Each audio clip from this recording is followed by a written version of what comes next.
if I tell you guys that, I really, want you to use what really exists, meaning like how you really feel even in this moment, and maybe it's not exactly what should be played on the page or what the writer intended. Who cares? Because it's going to be way more authentic if it's what you're really feeling. And then number two, even when we're doing the improvisation, if somebody's using something about you from real life, the way that we've discussed before, and it pinches you in a certain way, and the way Don Cheadle's like, oh, it's a little too close, can we not deal with that today? Good God, don't you see that that's your partner doing you a favor? They're not trying to, it's not about, I think you're a dick and I don't want to be your friend outside of class. It's kind of the opposite. It's kind of like, you're not a dick, I want to be your friend outside of class, so I'm going to poke you as hard as I can up here so that we can get something more meaningful. It's real. And then it's almost like I don't even have to act anymore. Acting becomes simple.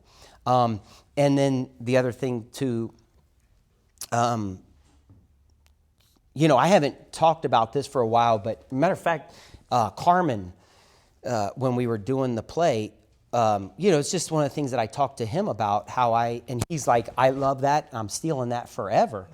And I stole it from my teacher at Playhouse, Wolfgang, because it was really the best explanation of how I've ever heard of somebody describe doing a character, like playing a character, because we did it during the times when he described it when we were doing our impediments and characterizations and all that crap.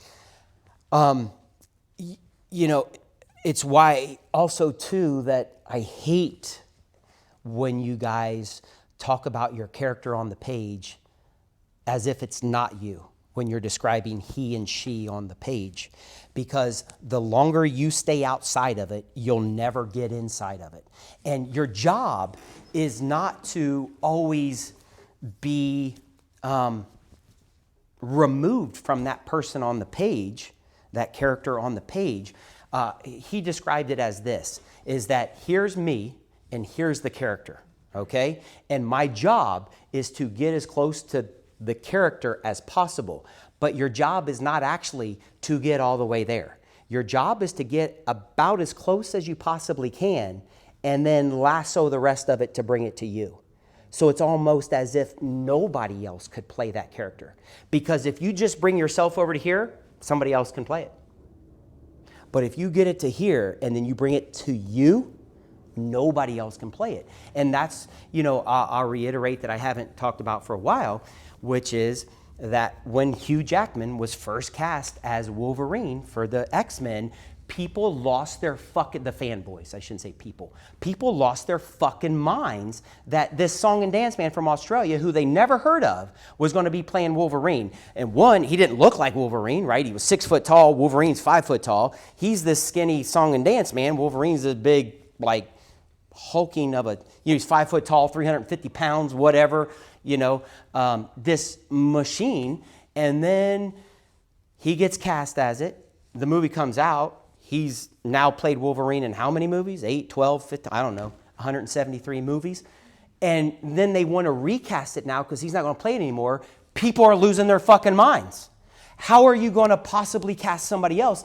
And by the way, not only did he not look like Wolverine, he didn't play him like the Wolverine was written in the comic books. He played it how he was going to play it. And now people are losing their minds that somebody else is going to play it. They're like, nobody else, no, it's Hugh Jackman. Nobody else can play it. And that's kind of nonsense. Somebody else will come along that's a good actor and will also make it their own. But that's the idea. And then to talk about the idea that Jim Carrey was talking about how he, wasn't ready, right? He wasn't ready for this part a few years earlier, right? Because he's, whatever it was, the tragedy or whatever he talked about. And I'm sure that what he's referencing is his girlfriend that killed herself, right? And so, yeah, he's talking about his new TV show. I've never watched it, but apparently there's got to be, but I guarantee there's some sort of tragedy that's in it. Is there? Okay. Well, He's got, yeah, he loses, he has a twin son, and he loses his twin son in the car accident. There you go. Okay, so it only makes sense, right, when he's saying He's that. like Mr. Rogers. Yeah, I kind of got that from hearing people talk about it or whatever. He's a version of Mr. Rogers, but to know what to understand, I guess that's what I should say, to understand the depths of that tragedy. When I tell you guys, or if I say, you don't really understand this, you don't really understand what's going on, that doesn't mean that you're a bad actor, and also doesn't mean that you don't comprehend what's on the page. What I mean by you don't understand it is you don't have a true understanding of what that really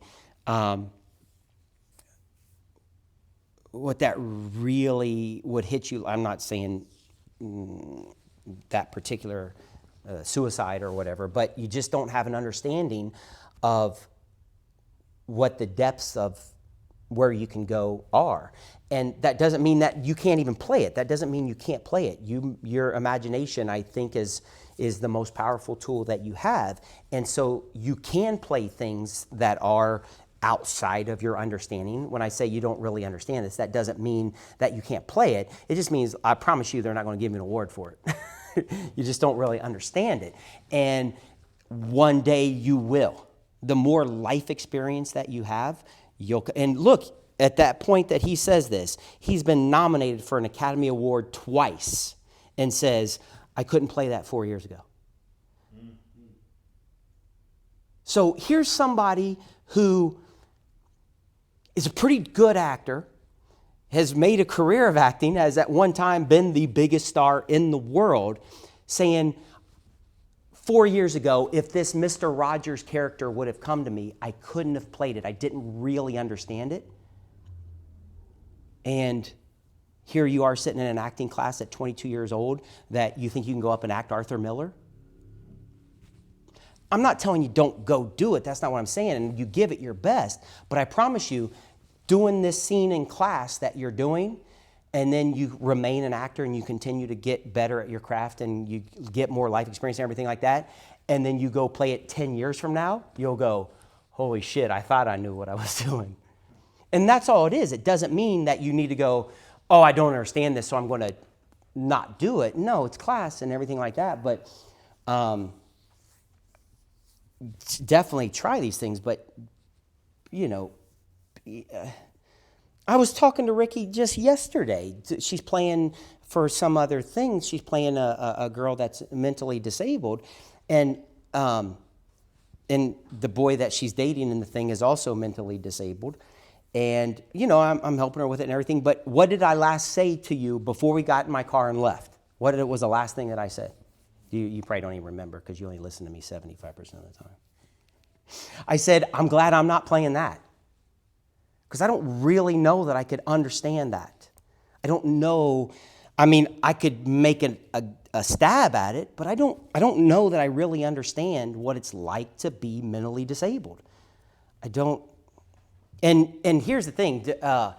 Because I care so much about the work, when I say I don't know, I'm glad I wouldn't have to do that, it's not because I'm afraid of looking foolish. What I'm always afraid of is the stories that we're trying to tell, that when somebody comes and watches it, that I don't do a disservice to it. That somebody who knows that. Does that make sense? And so it's got nothing to do with I'm afraid to act like a retard. That's politically incorrect. I act like a retard all the time. But don't go full retard. But that I would that's why there's certain things that I wouldn't want to play, because I wouldn't want somebody who's watching it that has that experience in real life to see me do a disservice to it. And then go, it's okay, but it doesn't really move them. And then you see somebody and they're like, oh my God, that person truly understands what it's like to be an alcoholic or whatever. Do you know what I mean? I remember that this girl wanted me in class way back when I was brand new. She wanted me to do this play called The Days of Wine and Roses, which is... I love that play. Well, it's about alcoholism, right? And at the time she asked me to do that, I was 32 years old, I guess, about that time. And not only did I not drink at that time, at that point in my life, I had only been drunk one time in my life. And I was like, boy, I don't know about this. And she's like, no, you'll be good and everything. And I did it. And my teacher was like, at the end, Tony, my teacher, Tony, was like, he's like, Matthew, how'd that feel? I go, it felt awful. He goes, what about it felt awful? I was like, it's just too foreign to me. And he was like, okay. And that's just where he left it. He didn't like say anything else because I'm still a newer actor, so I'm sure he didn't want to but that's how I felt. It felt foreign to me. And that doesn't mean that I couldn't go up there and be good, but if an alcoholic that was sitting in the audience that's went through what goes on in that play, I just know I'd be doing a disservice to it, no matter how much my imagination was. Now, here I am older in life. My dad became an alcoholic late in life, so now, I have a way deeper understanding of it, and if I went and played it today, I could do it no problem. No problem, because I now understand it. And that's all I'm trying to tell you guys to do is like just really, don't think, oh, I want to play, this thing that's so far away from you right now. I mean, you can do it for class. I don't really care about that. But don't be chasing down those things in real life for parts that's going to be in a movie that you're going to have to live with for the rest of your life because you may look back and go, what the fuck was I thinking? Anyways. Cool. Anybody else have any other thoughts, questions, comments, concerns? So those of you that want to attend class on Thursday, if you're going to come, most of you aren't, which is fine. But if you don't come here, ask Megan for the address, or she probably put it in the WhatsApp. We'll just be down the street at Vineland and Ventura for just this particular Thursday because they're going to use this theater for something else. And I told him he could have it. He's like, if it's a big deal, I was like, no, it's fine, because especially since we're just sitting in our chairs. So, cool. Anything else that we need to talk about? Since I haven't seen anybody for a week, you told me about everything. Oh, what about you? I haven't seen you for a week. Have you watched anything or anything to inspire me to act? Or? I watched The Shining in theaters. I've seen it Oh, okay. in my house, but I saw it in theaters. Uh-huh. And I met Leon Vitali. He was the assistant to Kubrick, and he was the actor in Barry Lyndon. And then after that movie. Oh, yeah. I watched his thing on Netflix. His what was that called on Netflix? Oh, I haven't seen. He's got a documentary about him. It's like the guy in Kubrick's right-hand man or something about it. Yeah. Anyways, go ahead. It was the second time, and I just saw him in the theater. Like, it wasn't like the Q&A. I just saw him, and I was like, Alfonso, Leon Vitali's here. Go talk to him. And then he talked to him, and then at the end, I was like, I need to talk to him. This is the second time I've seen him. 71. Uh-huh. And it was really cool. I was like, Nice. All right. it's really inspiring. Well, that's it. If you haven't, since you know who he is, you should watch that documentary. Is it on Netflix or Hulu? Netflix, yeah. I forget what it's called now, but it's if you just search. I think it's what the fuck is that called? And you were talking about how Jack Nicholson, when he mentioned it, and I didn't really remember when he looks at the camera, when he's sitting on the bed and he gets mad, and I told Alfonso that part, Mm-hmm. how he uses it instead of being fuck I messed up and getting out of it, he looks at the camera fuck you and continues the scene. Yeah, look, it's one of the, a lot of actors hear about how they were in the moment, right? I was in the moment. I didn't realize what was going on.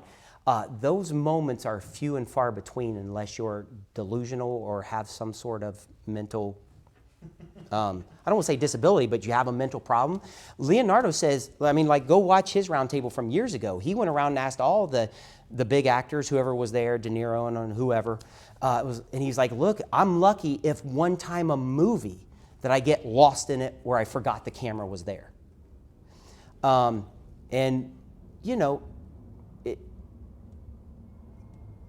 You get lost in it in the sense that I'm really arguing with this person and I forget that, for a minute it goes away that I'm really arguing and all of a sudden I remember that we're on stage, which is good. That's the things we want to chase. You want to chase that, but don't think that if it doesn't happen that your work is shit because you hear so many actors go, I got lost in the moment.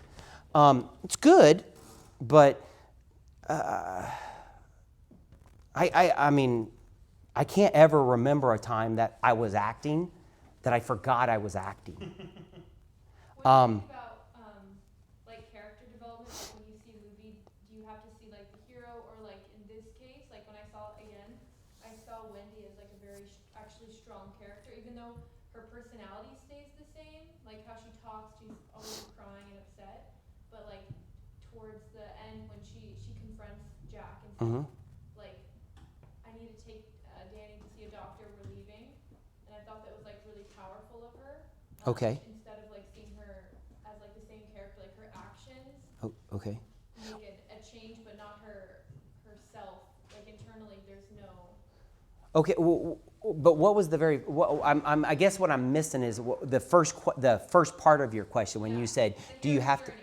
Okay, but what? So specifically, what are you asking me though about that? I'm Like, confused. What do you think about movies?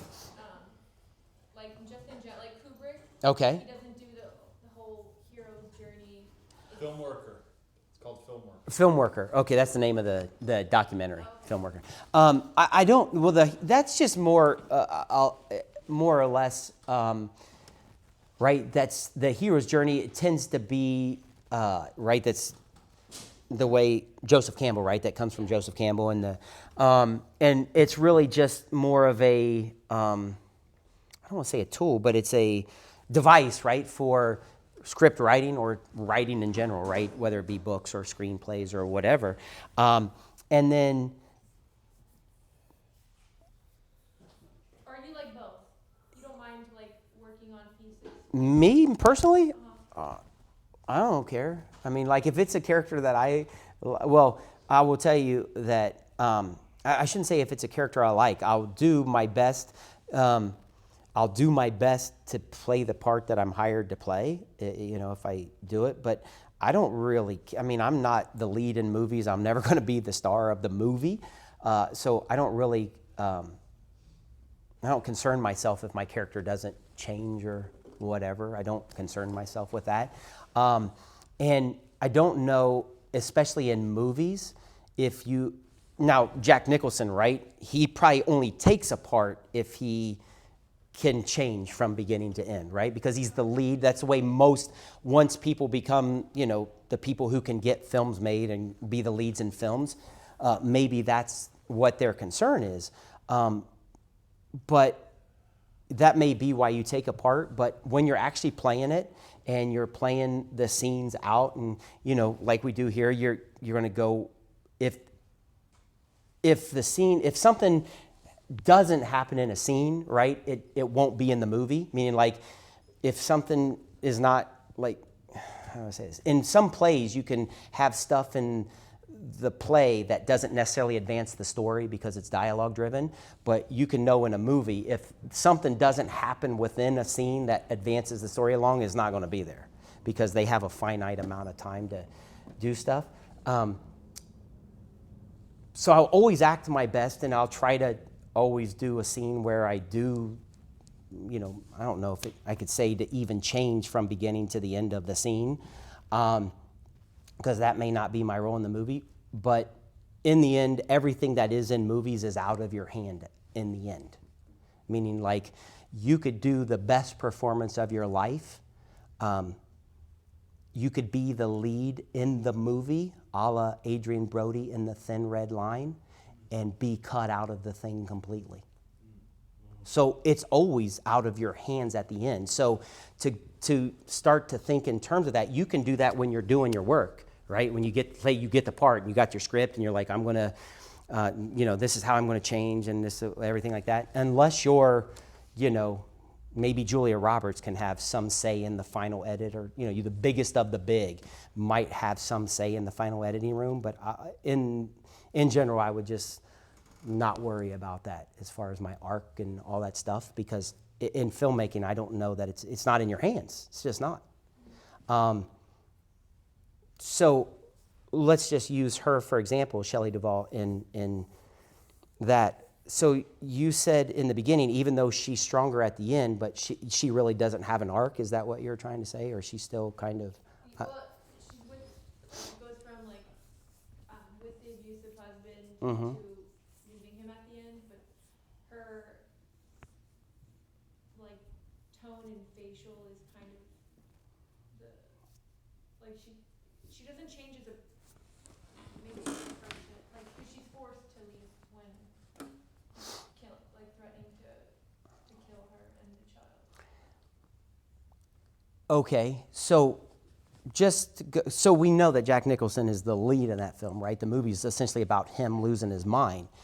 But I could make an argument that she could still be on the hero's journey if you really look at her story from beginning to end. And going with the hero's journey, right? There is the call to action, right? Do you know the whole thing? I don't know it very well, but I know there's the call to action, and usually the hero in a hero is there's the refusal of the call, and then finally you have to take it, right? And so, so if we put it from her point of view, she refuses to leave with just an abusive husband. Right? She doesn't leave when he's just abusive. What causes her to leave? The child's life.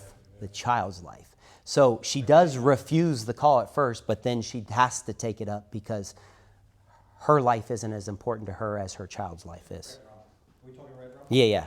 And so, I mean, you could probably, it's going to be less filled out because she's not the main character, right? He's the main character. But I could probably make, I'd have to sit down and really analyze the film, which is not one of my favorite films. I just like watching Jack go crazy on YouTube clips. But I'm not a big horror fan, so. But you could probably still make the argument from her point of view. It will just be less filled out because she's not the central character. But that'd be my guess. I don't know. I'd have to really sit down and analyze it, but just based on what I can remember. But,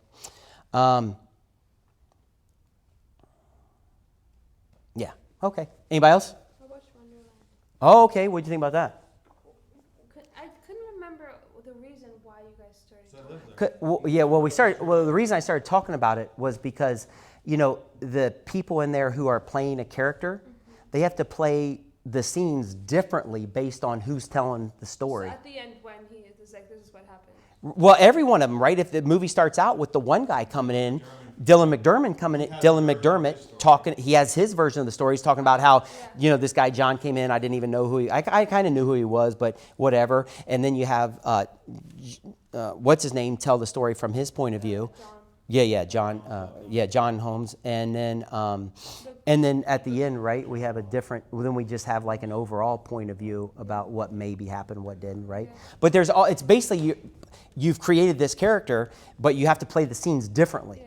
Oh, yeah. That's really what I was talking about. You can't just go, oh, I've got this character, this is how I'm playing this scene in a movie like that, because it's got to be from different points of view, and you're not, anyways. Anybody else? I was Good. watching today, the Glengarry Glen Ross. Okay. So everyone knows that play. Well, So some Alec people. Baldwin, the famous opening. Yeah, when he comes in. Like, with his scene. So that Mamet wrote that for him to put the stakes higher for The actors in the scene, actors right? For the actors, yeah. But what I didn't realize was this guy did like a synopsis, and like that particular thing influenced Quentin Tarantino, was now word driven to tell the story opposed to action driven to tell the story. But I thought, well, isn't that just TV? I don't know. That's what TV is, right? Yeah. It's the writer's meeting because they're the producers.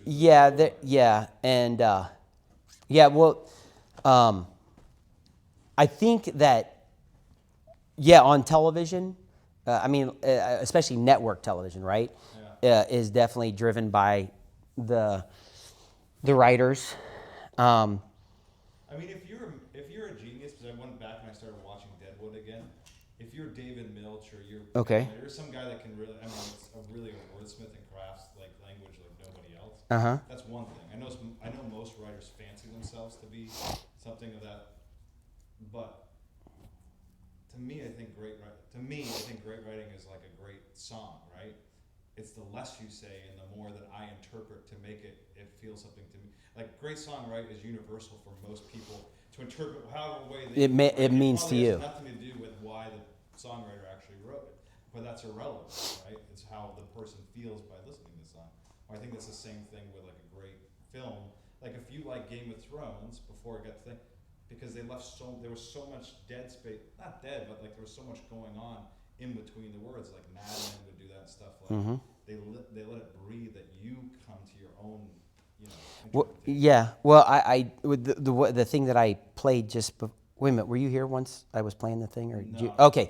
Well, so I was playing the Hollywood Roundtable. Just had Jim Carrey, and I just played a couple minutes of them each speaking, but Jim Carrey and Don Cheadle. But it's Henry Winkler was there, and Ted Danson, actors on television, but that they're the star of their show. Yeah.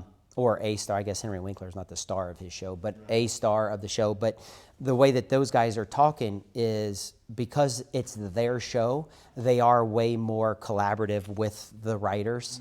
And it only makes sense to be that way, especially the way a lot of television that's being shot for Netflix or what have you, HBO, Showtime, because they are like mini movies. So of course you would want your stars' input, I think, if they're smart actors. These guys tend to be smart actors. I don't know that if you want, I don't know, I won't disparage anybody, but I don't know if you want everybody giving their input. But I could agree with that. I think it's, yeah, I don't know. I don't know. I want you guys to get jobs, and I want you to listen to what's, your job is to do what the director tells you to do at the end of the day, right? It's his thing. And if you don't want to do what he wants you to do, especially being, unknown, right? You guys aren't known entities within Hollywood the same way that Don Cheadle is or whoever. I don't know that if you were combative about it or said, no, my character would never do this, I don't know that you would keep your job. But I want you to still have those opinions, because maybe one day you will be in the position that you can do that and do it. But What about the actor? The actor, sorry, go, who's gonna replace Hugh Jackman? do I know? I don't No, know. I said, what about like Uh-huh.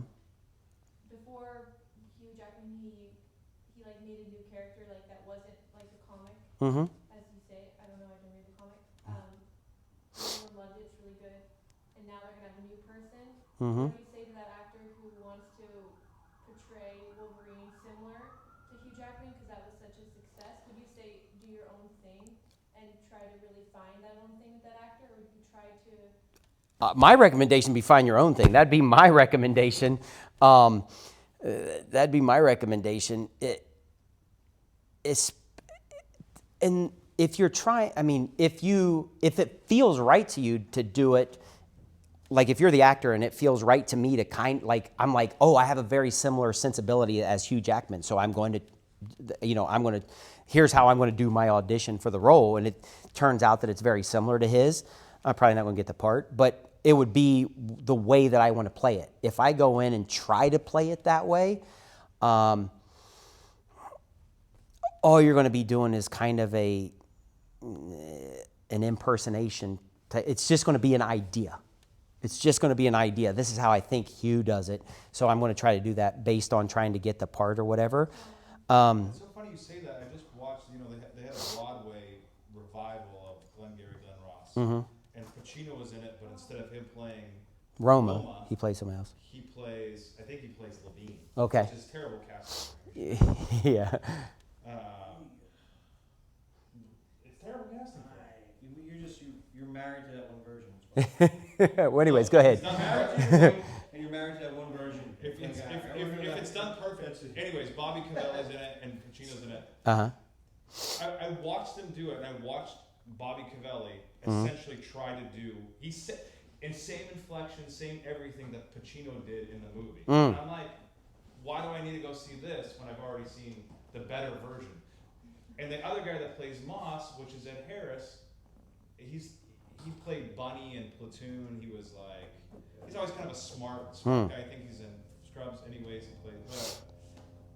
But I'm like watching these guys and I'm going, I didn't see Pacino, but Oh, John C. McGinley, is that who you're talking about? yeah. Okay. But I'm watching these guys and I'm like, they're doing I mean, it's the same words, but they did not make it their own. It's basically them playing versions of what these guys already, in my opinion, what these guys already did. Yeah. I'm gonna say something here. Go ahead. Yeah, it depends on Pacino. Okay. Okay. One of my good friend does drive him, but that has nothing to do with this. He didn't want to do Glenn Gary with me because he's like, you're not Levine. And I'm like, dude, let's just do it and have fun. Yeah. I can be Levine. Well, thank you. What I will say is that that's a play. I shouldn't say that's a play, but David Mamet is definitely a playwright.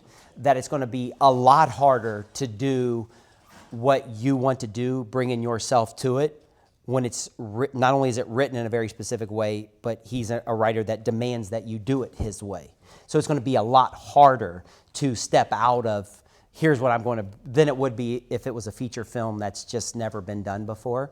So I don't know. I'd have to see it. Maybe it is bad. I don't know. But the thing I thought about, The only reason I even like the movie is because I like to watch Alec Baldwin's thing.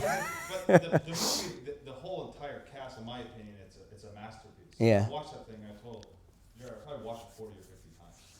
It's probably top 5 in all movies. But Andrew wants to go on a sit right now. Anyways, go ahead. That's my life. I love that movie so much that I created in my own life. That's sad, but it's about real estate. It's desperate real estate people. But what I was going to say, Matthew, is what I watched in that play was I thought actors, they're all wonderful actors, right? Mhm. But I watched them, but I was like, I watched more real moments happen right here on this stage than I watched these quote unquote brilliant actors up there doing this play. And certainly in the film. In the film, it was actually costing them something. I thought they were walking through the play. Yeah. That might- That may be, Who knows? I don't know. I've never had to do a play that I've had to do for hundreds of performances. I don't know. I don't know. I have a feeling that I wouldn't, but I don't know. I've never had to do it night after night after night. I just know my work ethic. I don't think that I would, but maybe. I don't know. Maybe the time I get to be 70 years old, I'll walk through some shit. I don't know.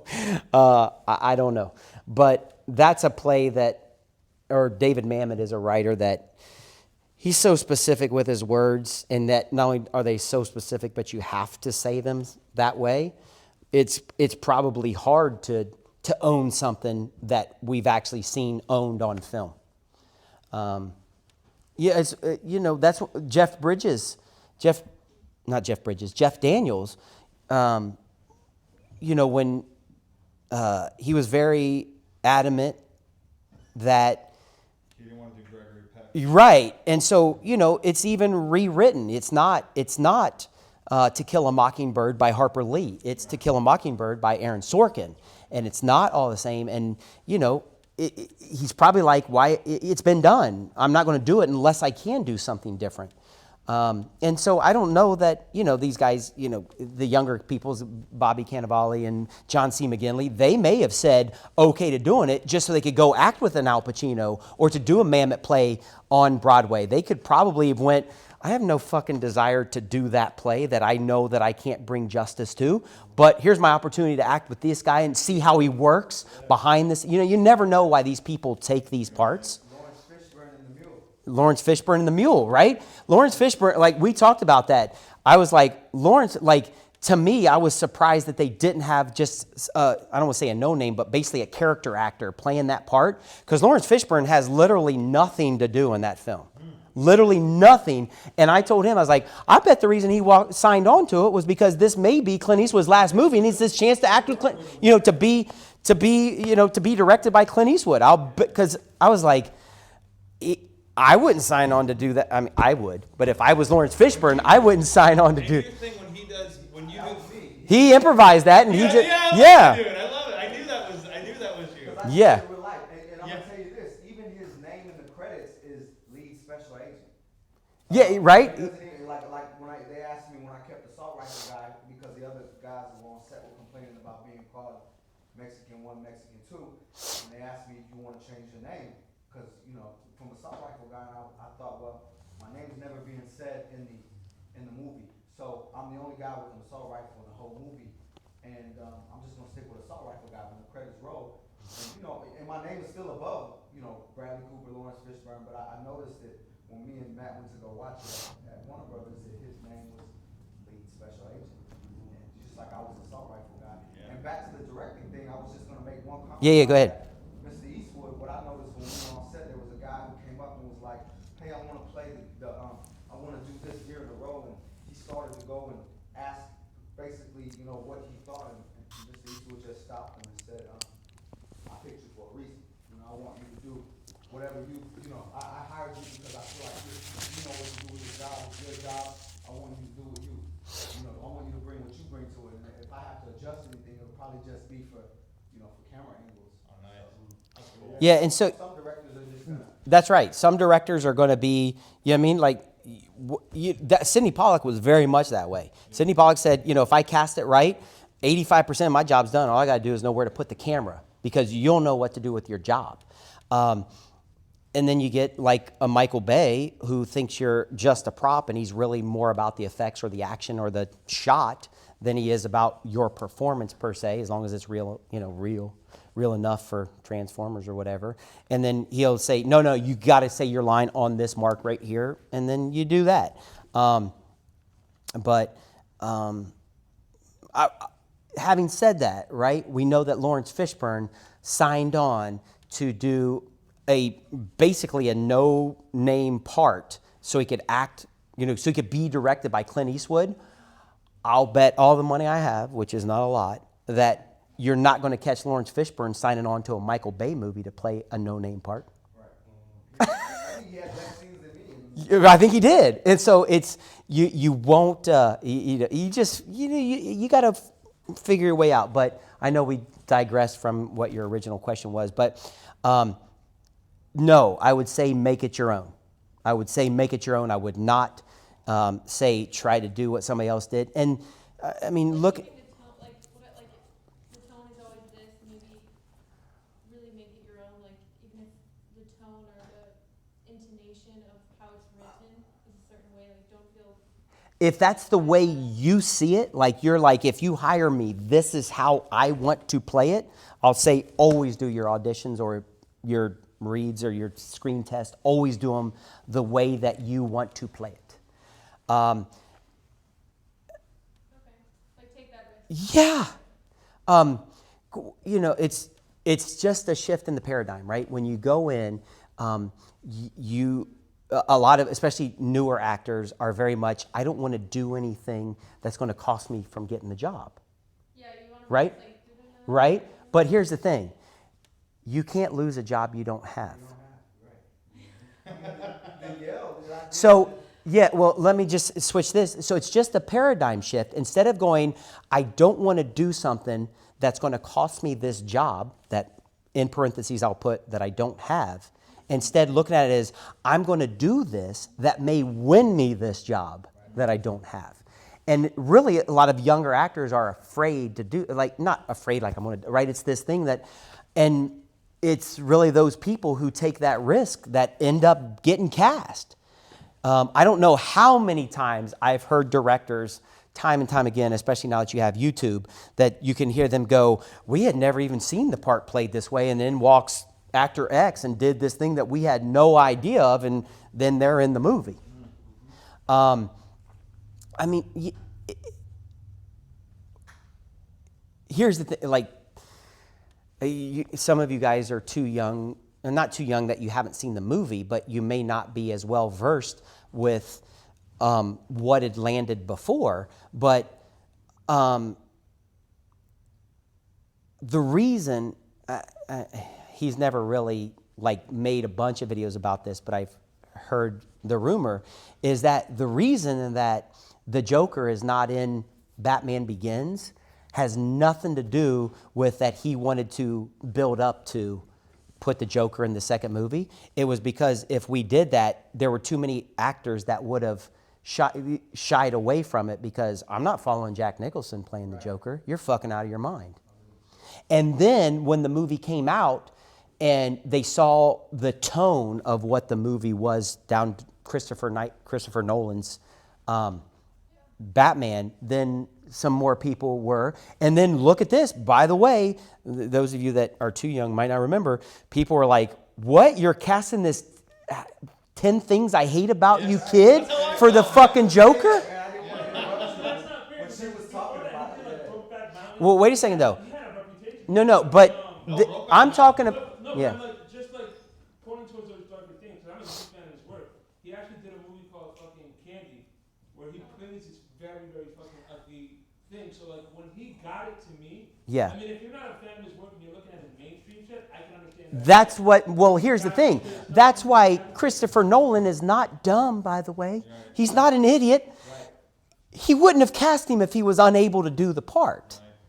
And, but having said that, right, people lost their fucking minds. And then now, right, it takes an actor, like, people are accepting of it because of how crazy he is in real life, Joaquin Phoenix, right? Because he's done some questionable things in real life that you could step back and go, hey, that's a little out there. So when he was cast as the Joker, people weren't as, there was not a big, huge pushback, but there was sort of a trepidation of, okay, well, let's see, because,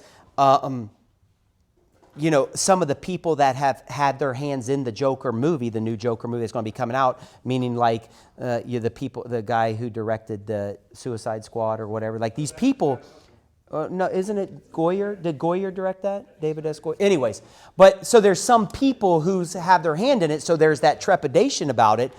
But then, of course, they released the first trailer or whatever, and people are like, oh, this is going to be okay then. But here's the thing. What did they have to present us? They couldn't give us the version of the Joker that's closer to the way Jack Nicholson or Cesar Romero played it, because look at Jared Leto, right? People are like, that's terrible. And he's a good actor. But it was back more towards what the Joker should be, or what, I shouldn't say it should be, but what he was in the comic book, right? What Jared Leto played was way closer to the comic book than what Heath Ledger played. Heath Ledger did a take on Clockwork Orange. Like that's where. Okay. And so, but anyway, so always play it the way that you want to play it. And so whatever that Jared Leto did, whether you consider it good or bad, I guarantee you though, he's playing it the way he wants to play it. Guaranteed. He's just that kind of guy. And then it's why you watch, have you ever, like, you guys may not even know, but like the movie, we'll take a simple movie like Roadhouse with Patrick Swayze, right? I love it, but a classic, but it's not. It's a terrible movie. It's a terrible movie, but it's terrible in a good way, right? Like it's fun. But just so you know, there's a Roadhouse 2. There's a Roadhouse Part 2. Why haven't you heard of that? Well, first of all, it's a movie you shouldn't make a sequel to. But the guy that's playing is a no-name actor, and by no-name meaning like I don't know who he is, but he's just doing his version of Patrick Swayze's character. And so it's nothing to write home about. And so, and I don't know that he wasn't directed that way. I don't know. I always give a lot of benefit of the doubt because who knows what this person's directing to and everything like that. But if I sign, you hear these people that quit jobs, and then it comes out as we had a scheduling conflict or artistic differences or whatever. If I go to play that, if you hire me and you go, I want you to play, you start directing me that's down the version that Patrick Swayze did, I'm going to have to go, look, that's not me, and I can't even play that. I can't even play that. I will tell you, I don't know if Lee knows about this, but when Carmen asked me to play Mother in the play that we did, I was like, dude, if you can't find anybody to play this part, I will do it, but only out of your necessity. I do not want to play that part because I don't relate to it. I can't do it. And he'll tell you, like, I had a hard time playing that part. Because it's not me. It's not anything. I mean, I have an idea of the way it could be played and stuff like that, but I don't relate to it. And so I was kind of like the oldest guy around that could play the part, and that's, I think, kind of how I got stuck doing it. But I don't want to play that part. And anyways, so yeah, always play it how you want to play it, especially... I mean, if it's a movie and it's only going to be 2 or 3 months of your life, maybe you can swallow that a lot. That's an easier pill to swallow than It's a conversation I had with my friend Locke, who's an Indian guy, meaning from India, but he's not goofy Indian. He's like really good looking. He's as white as I am. He was raised in Orange County, but everything that he ever got called in for was to play goofy Indian, right? Because that was what was popular when we were younger, right? Or when we were newer to acting. And he'd do these things, and he's like, man, I gotta go on this fucking audition. And I'm like, why are you doing that? Yeah. And he's like, well, because I'm trying to get my foot in the door. I'm like, what happens if you go in and you play that part that you don't want to do, and then you get stuck on a sitcom for 10 years? And what it was the one that he was basically at the end of, he was like one of the last few people for that movie Chuck, or that TV show Chuck. Yeah. His friend that was kind of the guy, I never watched the show, but he was up for the guy that is Chuck's assistant, that's the nerdy guy. But he's too handsome to do it because he's better looking than me. But the point is that he was going in, he got to the end of, like he was, he'd been for 6 or whatever callbacks, but he was doing the goofy Indian accent and playing the goofy, his idea of a computer tech guy. Right.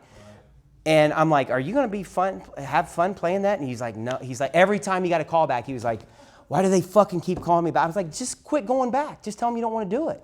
And he's like, but it could be, right? It's hard when you have no success and you're at the very end where you could get a part that, by the way, that show ran for 4 or 5 years. He could have been, right? More than that, man. Whatever it was, but he could have been on TV, but fucking hating it. And that's why, I talked about even the Big Bang Theory. I'm telling you, those guys who are the Indian guy and whatever, they're sick of playing that. I mean, sick of it. It is literally, you got to give me $1 million if you want me to come back. $1 million a week, by the way, if you want me to come back, because I can't do it anymore. And so don't get yourself locked up into that where you got a lot of money, but you're fucking hating life. And I'm telling you, you may think right now, oh yeah, if they give me $1 million a week, you can guarantee I'll be there. But once you have 20 or 30 million dollars and you have everything that you could possibly want, all of your family's taken care of, coming back for $1 million a week is going to be a chore. Look at Seinfeld. You know what I mean? And so always play it the way you want to play it, because then your work will be good, you'll be creative, and you won't hate going to work. You won't hate going to work. So I always, look, it's fun. Good God, man. Just think back to when you were a little kid playing in your room. Did you play things you didn't want to play? I mean, I always played with my G.I. Joes and my Star Wars, right? That's what I played with all the time. You weren't catching me having a tea party, and that's not because I'm like anti-gay, because at 5 I didn't know what gay was, is because that wasn't fun. It was more fun to play Star Wars and G.I. Joe. So play the things you want to play. Anyways, and how you want to play it. So let's get cracking.